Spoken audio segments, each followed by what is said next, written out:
Hey guys, welcome to my YouTube channel. और guys, इस video में आज आप लोगों को मैं एक नई चीज़ बताने जा रहा हूँ।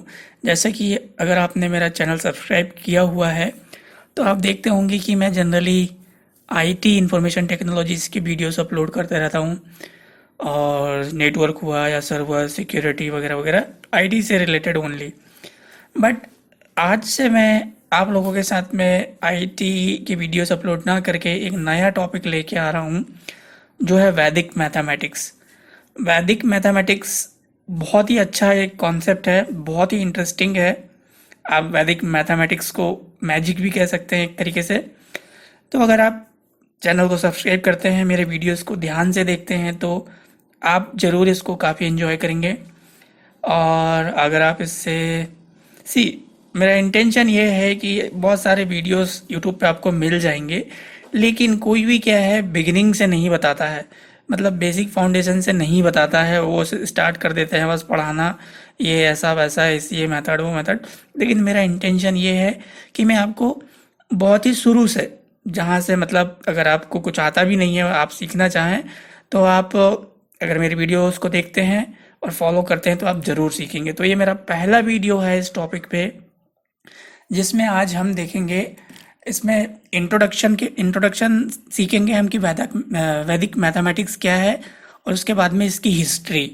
फिर उसके बाद में जो मेरे आने वाले वीडियोस रहेंगे उनमें इसको इसका क्या है, इम्पोर्टेंस क्या है, फिर उसके बाद में प्रैक्टिकली इसको कैसे यूज़ करते हैं, इसमें कितने सूत्र हैं, कितने उपसूत्र हैं, फॉर्मूला है, वो सारी चीज़ें मैं एक एक करके। लेकिन मेरा जो प्रोसेस जो रहेगा वो यही रहेगा, एक एक करके वन बाय वन मैं वीडियोस अपलोड करूँगा ताकि समझ में आए। नहीं तो मैं डायरेक्ट उठा के इसका एक सूत्र ले लेता और आपको पढ़ाने लग जाता है या बताने लग जाता है कि इसको ऐसे ऐसे करते हैं। लेकिन पहले आपको पता तो होना चाहिए कि आप क्या कर रहे हैं क्या नहीं कर रहे हैं।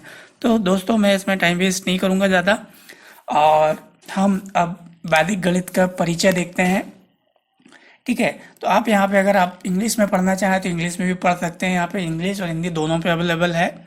तो मैं इस वीडियो को हिंदी में ही रिकॉर्ड कर रहा हूँ। तो सबसे पहले यहाँ पे अगर आप मैं बात करूँ तो गैस, ऐसा माना जाता है कि अगर हम जन्म की बात करें, बर्थ की बात करें, वैदिक मैथमेटिक्स कैसे आया, तो ये माना जाता है कि ये 1911 से 1918 के बीच में जगत गुरु स्वामी श्री भारती कृष्णा तीरथ जी महाराज ने इसको मतलब बर्थ दिया। मैं तो कहूँगा कि उन्होंने ही इसको जन्म दिया, उन्होंने ही इसको एग्जिस्टेंस में लाया, उन्होंने ही लोगों के सामने लाया कि कुछ ऐसा भी है। उन्होंने ही इस पे कहना चाहिए सोचा कि कुछ ऐसा किया जाए, और उन्होंने ही इसको बनाया है, मैं यही कहूँगा।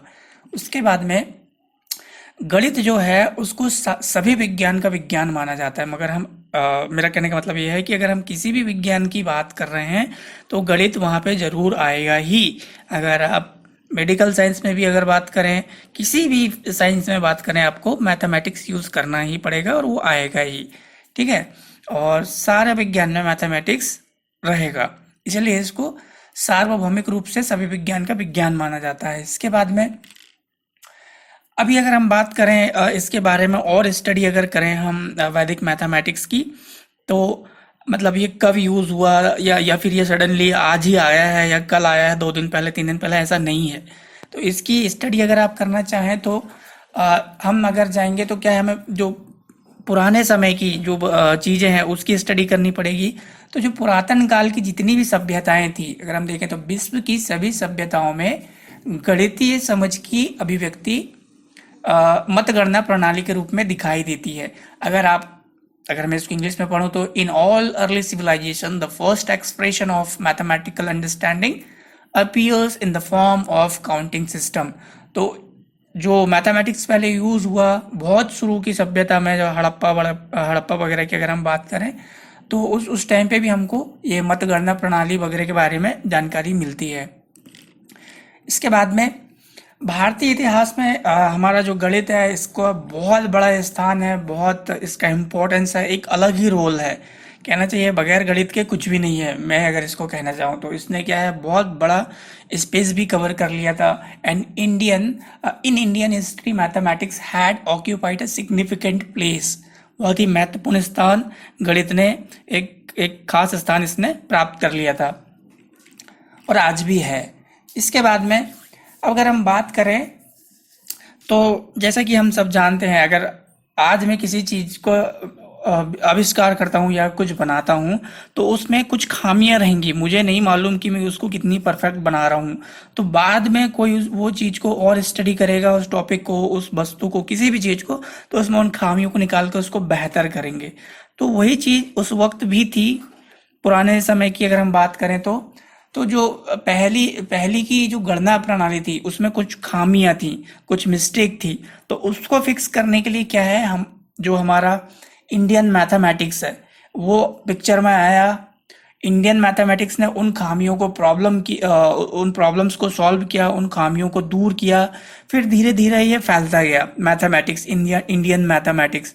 तो फिर इसको अरब के कुछ लोग आए, उन्होंने समझा इसको और इसके बारे में इसका नॉलेज कलेक्ट किया और फिर इसको विश्व में फैलाया, विश्व भर में फैलाया। तो आज के टाइम पे जो इंडियन मैथमेटिक्स है वो यूनिवर्सली पूरे ग्लोब पे, पूरे विश्व में उसको एक महत्वपूर्ण स्थान दिया गया है, उसको एक्सेप्ट किया है।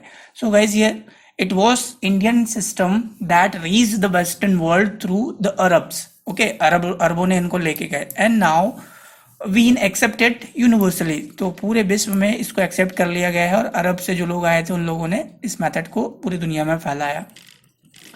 उसके बाद में भारत हमेशा से ही महान गणितज्ञों की भूमि रहा है, इसमें कोई डाउट नहीं है कि बड़े बड़े मैथमेटिशियंस, जो गणितज्ञ लोग भारत में जन्मे हैं। जैसे कि अगर हम बात करें तो आर्यभट्ट जो थे उन्होंने वो अनंत को जानते थे, वो इन्फिनिटी को जानते थे, ठीक है। उसके बाद में वैसे ही श्रीनिवास रामानुजन और भी बहुत सारे गणितज्ञ हैं जिन्होंने गणित की दुनिया में क्रांति ला दी थी।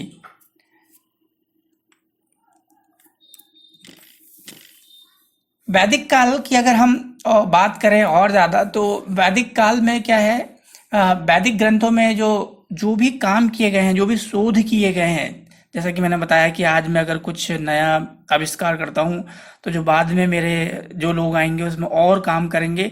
तो वैसे ही जो जो भी शोध किए गए हैं, जो भी चेंजेस किए गए हैं, जो भी बदलाव किए गए हैं, तो वो सारे क्या है, एक अगर हम वैदिक काल की जो किताबें पढ़ते हैं उनमें ज़रूर मिलता है कि उन लोगों ने क्या क्या किया है, क्या क्या नहीं किया है। उसके लिए हमें उनकी स्टडी करनी पड़ेगी। सारी गतिविधियां, सारे लेखा जोखा, उन लोग कर्मकांड जो भी किए हैं इस वैदिक मैथमेटिक्स को बनाने के लिए, वो सब मिलेगा, छोटी छोटी एक्टिविटी, बड़ी बड़ी एक्टिविटीज़। लेकिन उसके लिए हमें पढ़ना पड़ेगा। अब यहाँ पे देखिए, वैदिक गणित एक प्राचीन शब्द है, ठीक है, वैदिक गणित, जो कि भारत के ऋषि मुनियों द्वारा तैयार किया गया था, जो कि कई शताब्दियों में तैयार किया गया था। यह एक बहुत ही प्राचीन प्रणाली है। यस, ये बहुत ही प्राचीन प्रणाली है। जब कहना चाहिए 1911 1918 की बात कर रहा हूँ मैं, तो उस वक्त ऋषि मुनियों ने इसको तैयार किया। उस वक्त ये एग्जिस्टेंस में आया, 1911-18 में ये लोगों के बीच में आया, लेकिन ये बहुत पहले ही बन चुकी थी, ठीक है। एंड वैदिक mathematics is a term given to this ancient system of mathematics which is supposed to be formulated over many centuries by ancient sages and rishis of India। तो ये एग्जिस्टेंस में तो 1911-18 में आया, लेकिन ये पहले के जो ऋषि मुनि थे उन लोगों के द्वारा पहले ही बना दिया गया था, उन लोगों ने ही इसकी रचना करी है। और यहाँ पे अब देखिए, गणित, जो वैदिक गणित शब्द का तात्पर्य 16 गणितीय सूत्र से है और उनके द्वारा उत्पन्न हुए उपसूत्रों से। तो जो वैदिक गणित की पढ़ाई है, वैदिक गणित जो सब्जेक्ट है, उसमें क्या सीखेंगे हम, क्या पढ़ेंगे, क्या होता है, वो है 16 सूत्र हैं उसके अंदर, 16 फॉर्मूला है और उनके कुछ 16-17 के आसपास उप फॉर्मूला भी होंगे। तो इसमें सिर्फ हम फॉर्मूला सीखते हैं, उनको कैसे हम इस्तेमाल कर सकते हैं।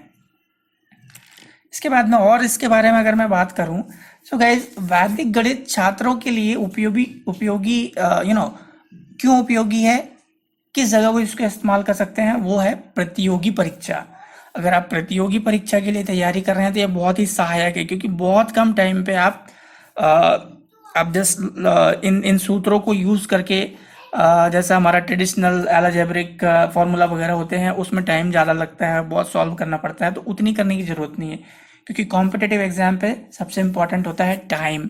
अगर आपके पास टाइम है और आपने कम टाइम में ज़्यादा चीज़ें सॉल्व कर ली तो आप एग्ज़ाम क्रैक कर सकते हैं। तो उसके लिए आपको शॉर्टकट पता होना चाहिए, विधि पता होना चाहिए, आप कैसे प्रॉब्लम्स को फिक्स कर सकते हैं, ठीक कर सकते हैं, सॉल्व कर सकते हैं। तो वही सारी चीज़ें इन 16 सूत्रों से और उनके द्वारा कुछ वहाँ पे हमें उपसूत्र भी मिलेंगे, तो मेरे आने वाले वीडियो में, नेक्स्ट वीडियो में बताऊँगा मैं। तो वो सारी चीज़ें हम सीखते हैं। इसके बाद में तो गाइस अभी देखिए, इसमें क्या करना होता है, सिर्फ आपको जो भी वैदिक मैथमेटिक्स को सीखना चाहता है, ठीक है, या फिर प्रतियोगी परीक्षा की तैयारी कर रहे हैं, उनको इस प्रणाली के बारे में ज़्यादा कुछ करना नहीं है। सिर्फ कुछ तथ्य हैं जैसे कि 16 सूत्र हुए, और ध्यान से उन्हें देखने की, समझने की, और फिर उपयोग कैसे करना है, इतना बस करने की ज़रूरत है। अगर वो इतनी चीज़ें सीख गए तो आसानी से उसको अप्लाई करके अपने जो एग्ज़ाम्स है वो क्रैक कर सकते हैं। इवन आप अपने घर पे भी जो छोटे बच्चे हैं उनको भी सिखा सकते हैं। तो गाइस यहाँ तक था इसका परिचय, ठीक है। अब इसके बाद में हम इसके थोड़ी सी हिस्ट्री देखेंगे, इसका इतिहास देखेंगे। ओके, तो अगर हम यहाँ पे अब वैदिक गणित का इतिहास देखते हैं तो गाइस गणित ठीक उतनी ही पुरानी है जितना पुराना मनुष्य है। बिल्कुल सही, इसमें कोई दो राय नहीं है, कोई डाउट नहीं है, कोई शंका नहीं होनी चाहिए कि गणित नई चीज है। बिल्कुल, अगर मनुष्य आज पैदा हो रहा है तो गणित आज से ही पैदा हो जाएगी, क्योंकि आज एक आदमी पैदा होगा और एक क्या होगा, गिनती होगी, जो कि गणित का कॉन्सेप्ट है, गणित का सब्जेक्ट है। So mathematics is an oldest human race itself, very simple. दूसरी चीज इसके बारे में अगर आपको मैं बताऊं तो गाइस मनुष्य का मस्तिष्क बहुत छोटी उम्र से ही गणित को समझने लग जाता है। बिल्कुल सही, इसमें भी कोई डाउट नहीं है। एक छोटा सा बच्चा भी रहता है तो उसको गणित की समझ होती है। देखिए मैं यहाँ पे आपको एक एग्जाम्पल बताता हूँ। यहाँ पे मनुष्य का मस्तिष्क बहुत छोटी उम्र से ही गणित समझने लग जाता है। उसका एग्जाम्पल ये है, आप क्या कीजिए, एक छोटे से बच्चे को भी मैं यहाँ पे बोलता हूँ कि एक छोटे से बच्चे को भी नंबर्स की समझ होती है बहुत छोटी उम्र में, जबकि वो उस वक्त स्कूल भी नहीं गया होता है। तो देखिए उदाहरण के लिए मैं आपको बताता हूँ, आप एक हाथ में एक छोटे से बच्चे के सामने 4 चॉकलेट रखिए या 2 चॉकलेट रखिए और दूसरे हाथ में 5 चॉकलेट रखिए। तो देखिए आप देखेंगे कि वो जो बच्चा है जो कभी स्कूल भी नहीं गया, बहुत छोटी उम्र का है, वो डेफिनेटली जिधर पे 5 चॉकलेट है उस तरफ उस हाथ को पकड़ेगा, क्योंकि उसे वो ज्यादा दिखेगा। तो उसे समझ हो रही है कि ये वो क्यों जिसमें ज्यादा चॉकलेट है उसको पकड़ेगा, क्योंकि उसमें उसको ज्यादा दिख रहा है। और कम और ज्यादा क्या है, गणित का ही पहलू है। तो इसकी समझ बहुत बचपन से ही, बहुत छोटेपन से ही मनुष्य के मस्तिष्क में होती है कि क्या कम है, क्या ज्यादा है, गिनती। बट ये सब हम स्कूल जाने के बाद में कहते हैं कि हमको स्कूल जाने के बाद में चीजें समझ में आई, लेकिन ऐसा नहीं होता। गणित की समझ बचपन से होती है। अब देखिए यहाँ पे हड़प्पा काल के दौरान दशमलव प्रणाली, भार के रूप में दशमलव विभाजन काफी प्रचलित थे। गणित के प्रमाण सभी प्रारंभिक सभ्यताओं में भी उपलब्ध है। फिर से मैं वही चीज बोल रहा हूँ कि अगर हम हड़प्पा काल की या और भी जो सभ्यताएं थी उनकी अगर हम पढ़ाई करते हैं तो हमको वहाँ पे गणित के जो दशमलव प्रणाली है या फिर दशमलव विभाजन है वो सारी मिलेंगी। ठीक है, उसका पूरा का पूरा उन लोगों ने कैसे इस्तेमाल किया है, कैसे इस्तेमाल करते थे, उसके बारे में हमें पूरी जानकारी मिलेगी। इसके बाद में अंक गणित के संचालन, ठीक है, जैसे कि जोड़, घटाना, गुणा, भाग, अंश, वर्ग और मूल की गणना की जाती है। अंक गणित में जो जो इसका कहना चाहिए, अंक गणित में हम यही सारी चीजें सीखते हैं, जोड़ना, घटाना। तो अंक गणित का संचालन, ये operation of like you can say like mathematics, इसमें ये सारी चीजें हम सीखते हैं। नाउ हड़प्पा काल के दौरान, ये फिर से वही लिख लिया मैंने, हड़प्पा काल के दौरान दशमलव प्रणाली काफी प्रचलित थी। और फिर से नहीं है, मैं पिछली साइड 2 बार मैंने उसको लिख लिया यहाँ पे। तो आगे देखते हैं हम इसमें, इसकी हिस्ट्री में। सो गाइस यहाँ पे ज्यामितीय ज्ञान, जिसे हम रेखा गणित भी बोलते हैं, इसके भी कई उदाहरण सुलभा सूत्र, एक बुक मिलेगी आपको, सुलभा सूत्र बोधायन, जो कि 800 ईसा पूर्व और आप स्तंभ 600 ईसा पूर्व में पाए जाते हैं। अगर हम इन बुक्स को पढ़ते हैं तो हमें इनका भी वर्णन मिलेगा वहाँ पे। ठीक है, रेखा गणित का ये सुलभा सूत्र, ये जो किताबें हैं इसमें जो वर्णित करते हैं कि कई सारी तकनीकों को जो वैदिक काल में वेदियों के निर्माण में उपयोग हुई थी, मतलब इन किताबों को बनाने में, इस मेथड को बनाने में क्या क्या इस्तेमाल हुआ था, वो इन बुक्स में हमको मिल जाएगा आराम से। उसके बाद में वैदिक गणित के बारे में ऐसा माना जाता है कि वैदिक गणित की सारी जानकारी एक किताब में रखी हुई है या लिखी हुई है, जिसे वेद कहा जाता है। ठीक है, वेद के कारण ही इसे वैदिक गणित कहा जाता है, क्योंकि ये वेद से ही सारा ज्ञान आया है, वेद से ही ये सारी चीजें ली गई है, इसलिए इसको वैदिक गणित बोलते हैं। बाद में इस 4 वेदों में इसे, मतलब जो एक वेद था, मेन वेद जिसमें सारी जानकारी है दुनिया की जिससे चल रही है, उनको 4 वेदों में बांट दिया गया। एक ऋग्वेद, यजुर्वेद, सामवेद और अथर्ववेद। और भारतीय ऋषि, साधु एवं मुनि अपने गुरुकुल में इन्हीं से शिक्षा प्रदान करते थे। ठीक है, इन्हीं वेदों को वो लोग पढ़ाते थे, इन्हीं वेदों के थ्रू सारा ज्ञान देते थे ऋषि मुनि जो लोग थे, इसलिए इसको वैदिक गणित बोलते हैं। और थोड़ी हिस्ट्री के बारे में देखें हम, तो वैदिक गणित की प्राचीन प्रणाली को दिया गया नाम है। ठीक है, जो ऋषि मुनियों द्वारा यूज हुआ था, जो माना जाता है कि अभी यहाँ पे क्या लिखा है, स्टाप्टिया, ये इनको पढ़ना भी बड़ा मुश्किल है। वेदा, जो एक वेद का नाम है, एक बेसिकली है, एक हिस्सा है जो कि अथर्ववेद का उपवेद है। तो अथर्ववेद का उपवेद है ये स्टाप्टिया स्टेप्टिया वेद। उसको अगर हम पढ़ते हैं तो उसमें हमें इसके बारे में और ज़्यादा जानकारी मिलेगी, खास करके जो कि अथर्ववेद का हिस्सा है। अब यहीं पे देखिए, यह दुनिया के लिए एक उपहार है और भारत की प्राचीन ऋषि और साधुओं के द्वारा तैयार किया गया था। It is a gift to the world and was formulated over centuries by the ancient sages and ऋषिज ऑफ इंडिया। नाउ थोड़ा बहुत और इसमें मैं आपको बताता हूँ, यहाँ पे थोड़ा हिंदी का स्पेलिंग मिस्टेक हो गया है। तो वैदिक गणित के विषय में आगे हम 16 सूत्र सीखेंगे कि ठीक है, और उन्हें कैसे सीखना है और उनका उपयोग कैसे करना है, यही हम इस वैदिक मैथमेटिक्स में सीखने जा रहे हैं। एंड स्वामी जी का यह काम वैदिक गणित के क्षेत्र में किया गया पहला काम माना जाता है। तो जो जिनके बारे में मैंने बताया था अभी, स्वामी जी के बारे में, तीरथ जी के बारे में, तो उन्होंने जो सबसे पहले काम किया गणित के क्षेत्र में, उन्होंने वैदिक मैथमेटिक्स बनाने का काम किया था, ये ऐसा माना जाता है।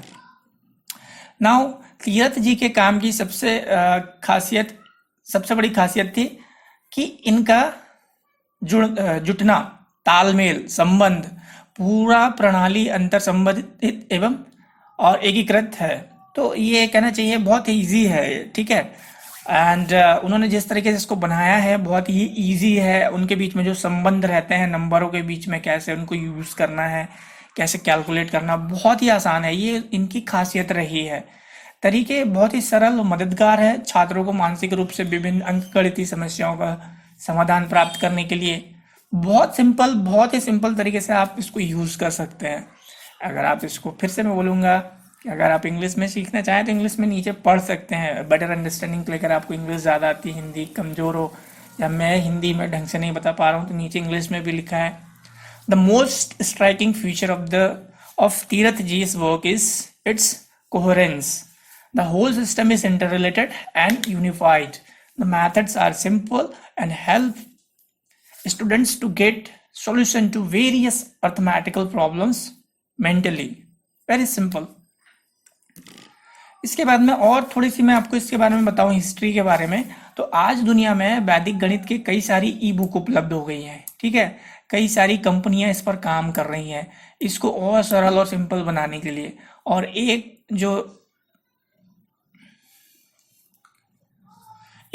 डर है, ये डर नहीं लिखा है यहाँ पे, डर लिखा था मैंने। एक डर होता है लोगों के दिमाग में या स्टूडेंट्स के दिमाग में कि मैथमेटिक्स बहुत मुश्किल चीज़ है। जब बच्चा 10वीं पास करता है तो उसको बोला जाता है कि भाई क्या पढ़ोगे, साइंस में जाओगे या फिर कॉमर्स में या फिर आर्ट्स वगैरह में। तो वहाँ पे साइंस के नाम से बोलते हैं कि मैथमेटिक्स बहुत मुश्किल होता है, मैथमेटिक्स कैसे पढ़ेंगे ये वो। तो वैसा कुछ भी नहीं है। उस डर को ख़त्म करने के लिए इसको बनाया गया है। बहुत ही आसान है। अगर आप देखोगे मेरे आने वाले वीडियोस तो डेफिनेटली आप भी इंटरेस्ट लोगे कि हमको इसको सीखना चाहिए। और आप डेफिनेटली, आपके अगर बच्चे हैं घर में या फिर कोई भी है तो उनको जरूर सीखने के लिए इसको प्रोत्साहित करोगे कि आपको वैदिक मैथमेटिक्स सीखना चाहिए। बहुत सिंपल है ये। सो गाइस, इस वीडियो में मैंने दो चीज़ें कवर करने की कोशिश करी, एक इंट्रोडक्शन, दूसरा हिस्ट्री, क्योंकि एक दिन में हम सारी चीज़ें नहीं सीख सकते। एक इंसान 1 किलो चावल एक दिन में नहीं खा सकता। तो वैसे ही जब हम किसी चीज़ को समझते हैं या फिर एक बिल्डिंग बनाते हैं तो स्टेप बाय स्टेप जाते हैं। पहले फाउंडेशन, तो आज के वीडियो में मैंने वही फाउंडेशन का काम किया कि आप क्या सीखेंगे क्या नहीं सीखेंगे, एक्चुअली ये है क्या, वही चीज़ मैंने बताई है। और आप चाहते हैं कि आगे और इसमें मैं आपको नई नई चीज़ें आपको मिलती रहे मेरे चैनल से, तो चैनल को सब्सक्राइब करें और ये बेल बटन जरूर दबाएं तो आपको नोटिफिकेशन मिलते रहेगा। शेयर लाइक जरूर करें और कमेंट जरूर लिखें। अगली वीडियो में हम देखेंगे इसका जो अगला पार्ट है, वो अगला पार्ट रहेगा हमारा वैदिक गणित के लाभ। लाभ क्या क्या है, इसके बेनिफिट्स क्या है, एडवांटेजेस क्या है। फिर उसके बाद में मैं इसके सूत्र वगैरह के बारे में आपके साथ डिस्कस करूंगा और फिर हम इनको प्रॉब्लम कैसे सॉल्व करते हैं